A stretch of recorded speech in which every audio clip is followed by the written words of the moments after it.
পরিকল্পনা করেছি আমরা। গতকাল দুজন আর্কিটেক্ট এসেছিলেন এখানে, তারা আরও আগে থেকেই এই জায়গাটাকে ঘিরে একটা পরিকল্পনা তৈরি করেছেন। সেটা আরও এটাকে আমরা রিশাফেল করে একটা বাস্তবভিত্তিক পরিকল্পনার দিকে নিয়ে যাব। সেখানে যে কিছু কম্পোনেন্ট নিয়ে আমরা চিন্তা করেছি, যে কম্পোনেন্টগুলো থাকলে আসলে আমরা বলতে পারবো যে হ্যাঁ এটা একটা model agro ecology learning hub, সেই কম্পোনেন্টগুলো একটু শেয়ার করতে চাই। এবং ফিল্ড পর্যায়ে যে আমাদের পরিবেশ বান্ধব যে খাদ্য, নিরাপদ খাদ্য, এই নিয়ে তো অনেক সংগঠন রয়েছে আমাদের জেলা প্রশাসন থেকে রোজই ড্রাইভ করছে, কিন্তু মানুষ চেঞ্জ হচ্ছে না। ওই রাস্তা ক্লিয়ার করতেছে, আবার 2 ঘন্টা পরে যাই বসে পড়ছে। এই অভ্যাসটা কে করবে? চেঞ্জ করবে কে? নিজের থেকে পরিবর্তন আসতে হবে, চেঞ্জ আসতে হবে, ভিতর থেকে চেঞ্জ আসতে হবে। প্রত্যেকটা ক্ষেত্রে আগে ভালো মানুষ হতে হবে, তাহলে আমাদের এই সমস্ত কিছু সার্থক হবে, সফল হবে। আমাদের এই আজকের যে আয়োজন, এটাও সফল হবে, সার্থক হবে। প্রশিক্ষণ পাবেন এনজিও কর্মীরাও, শুধু ওয়েবের না, আমাদের দেশের বিভিন্ন জায়গার এনজিও কর্মীরাও এখানে এই প্রশিক্ষণের সুবিধাটা নেবেন।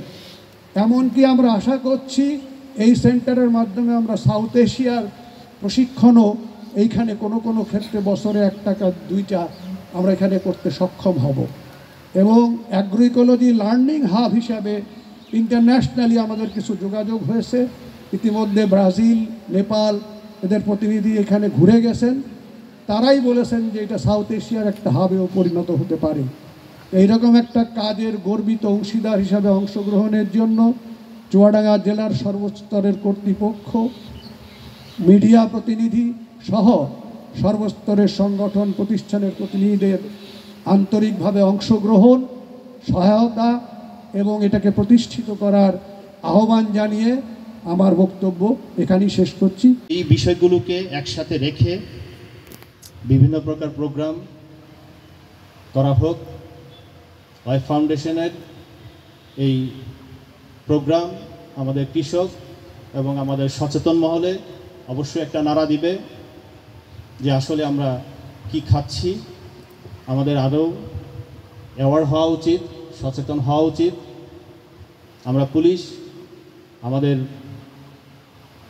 যতটুকু করণীয় আমরা করে যাব। আমাদের সার্বিক সহযোগিতা থাকবে নিরাপদ খাদ্য উৎপাদনের ক্ষেত্রে।